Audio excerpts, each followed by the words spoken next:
माँ की दौलत। एक गांव में श्याम नाम का एक गृहस्थ रहता था। उसकी पत्नी का नाम गंगा था। उनको 2 बेटे और 2 बेटियां थी। एक छोटा सुखी परिवार था। श्याम ने अपना सब पैसा उसके बेटे और बेटियां इनकी पढ़ाई, शादी और उनके लिए अच्छे घर बनाने में खर्च कर दिया।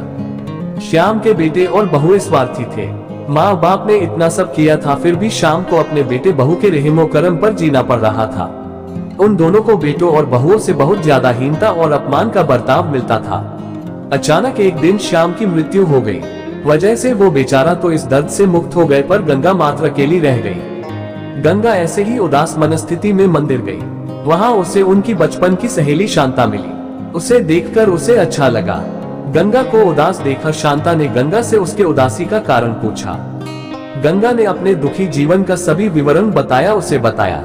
वो सब सुनकर शांता ने उसे गुप्त में कुछ तो कहा। वो सभी सुनकर गंगा को थोड़ा सा आधार मिला। दूसरे दिन सुबह जिस प्रकार शांता के बताए अनुसार शांता एक बैग लेकर गंगा के पास गई और वो जैसे पहली बार ही मिल रही हो ऐसा बर्ताव किया। शांता ने गंगा को गले लगा लिया। गंगा ने शांता को पूछा, शांता तुम यहाँ हमारे गांव में कब आए और किसके घर ठहरी हो? गंगा के दोनों बहू गंगा की आवाज सुनकर तुरंत अंदर से बाहर आई। उन दोनों को देखकर शांता बोली, अरे मैं दूसरे घर पर कहाँ रहूं? हम दोनों मौसेरी बहनें हैं, तो भी सगी बहनों से ज्यादा हमारा रिश्ता अटूट है। मुझे जीजा जी गुजर गए मालूम पड़ा, इसलिए मैं तुम्हें मिलने के लिए और भेंट देने के लिए आई हूँ। पहले दिन तय किए अनुसार गंगा बोली, शांता तुम मुझे मिलने के लिए आई, यह सुनकर बहुत अच्छा लगा, पर तुम मुझे भेंट देने के लिए कुछ लाए हो, उसका अर्थ मुझे कुछ समझ में नहीं आया। शांता जानबूझकर रोने का सुर निकालकर बोली, अरे गंगा मुझे पता है कि आप दोनों ने तुम्हारा सभी पैसा बेटे बेटी के पढ़ाई, शादी और उनके लिए अच्छा घर बनाने के लिए खर्च कर डाले। आप दोनों ने खुद के लिए कुछ भी नहीं रखा। ये सब ठीक है क्योंकि आपके बेटे और बहुएं सभी अच्छे हैं, इसलिए वो तुमसे प्यार से बर्ताव करते हैं, तुम्हें अच्छे से संभालते हैं, इसका मुझे पूरा भरोसा है। लेकिन हमारे यहाँ पर सब उल्टा है। हमारी आर्थिक परिस्थिति अच्छी होकर भी बेटे पढ़े नहीं, इस वजह से वह कोई भी उद्योग धंधा करते नहीं है।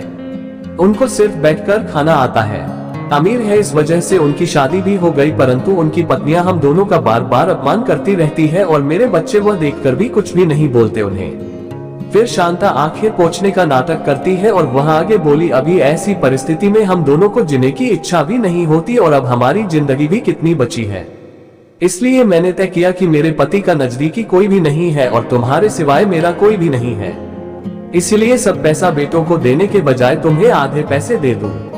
ऐसा विचार करके मैं मेरे पति की रजामंदी से 25 तोला वजन के 10-12 सोने के गहने और 50,000 रुपए इस बैग में लाई हूँ। इस बैग में 45,000 की नोटें हैं और 1 रुपयों की 5,000 अनाने हैं।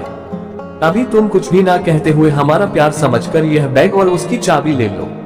मैं सिर्फ तुम्हारे पास चाय पीकर तुरंत चली जाऊंगी। शांता का ये बोलना सुनकर सास की बहन कोई सामान्य औरत नहीं है, बल्कि बहुत अमीर औरत है और धन की तिजोरी साथ लाए है। ऐसा विचार करके गंगा की बड़ी बहू प्यार का नाटक करके उनको बोली कि क्या मासी आप इतनी जल्दी क्यों जा रही हो?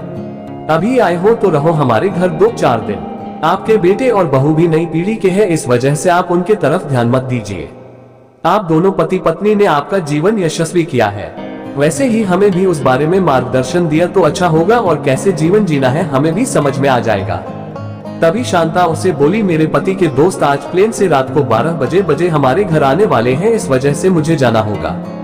हर एक मनुष्य के जिंदगी में ऐसा प्रसंग आता ही आता है कि जिसकी वजह से उसकी आंखें खुलती है और वह मनुष्य समझदार होगा तो उसे मार्ग दिखता है।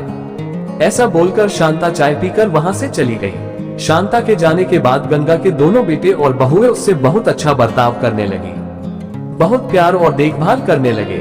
गंगा खाना खाने के बाद रात को अपने रूम में जाकर दरवाजे की कुंडी लगा लेती। शांता ने दिए हुए पैसे पत्थर पर पीटकर बजाकर गिनती थी। नालों का आवाज रात के समय स्पष्ट उनके बेटे और बहू को सुनाई देता था और उनका गंगा पर और ज्यादा प्यार बढ़ने लगता। ऐसा 5-6 महीने तक चलता रहा, लेकिन पैसे गिनने का काम मात्र खत्म नहीं हो रहा था और ये सिलसिला गंगा ने अपने मरने तक चालू रखा।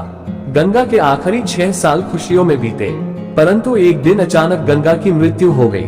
उसके जाने के बाद रिवाज और लोकलाज के लिए उसके बहुओं ने और बेटों ने आंसू बहाए। फिर उन्होंने स्मशान से आने के बाद उन्होंने तुरंत माँ के रूम में जाकर उस बैग का ताला खोला और क्या उनको धक्का लगा, क्योंकि उसमें सिर्फ पुराने समाचार पत्र, 4-5 वजनदार पत्थर और सिर्फ 1 रुपया था। वो रुपया भी पत्थर पर पीटने पर पूरा का पूरा खराब हो गया था।